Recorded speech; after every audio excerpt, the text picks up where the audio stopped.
Ratio scale का use mainly हम तब करते हैं जब मुझे किसी रिसर्च के समय ना मुझे क्वांटिटेटिवली डाटा चाहिए होता है, नंबर्स में डाटा चाहिए होते हैं, तब हम रेशियो स्केल का यूज़ करते हैं। इसमें मेनली जो आपको सबसे इंपॉर्टेंट पॉइंट याद रखना है कि इसमें जो ज़ीरो होता है ना वो मीनिंगफुल होता है। अब ये ज़ीरो मीनिंगफुल का क्या मतलब हुआ कि अगर ज़ीरो, अगर किसी चीज़ को आपने ज़ीरो बोल दिया ना तो वो कम्प्लीटली ज़ीरो ही है। जैसे मान लो मैं आपको एज के थ्रू समझाती हूँ कि किसी बच्चे की आपने मान लिया आपने कोई डाटा कलेक्ट कर रहे हो, उसमें आपको बच्चे की एज बतानी है, 10 ईयर्स का है, ओके 15 ईयर्स 20 ईयर्स ऐसे एज है।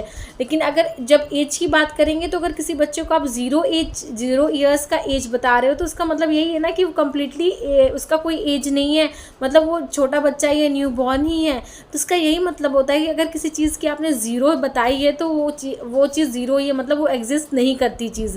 तो इसमें आपको 2 पॉइंट याद रखना है। एक तो ये याद रखना है कि क्वांटिटेटिवली होती है, डाटा देती है क्वांटिटी में, और ज़ीरो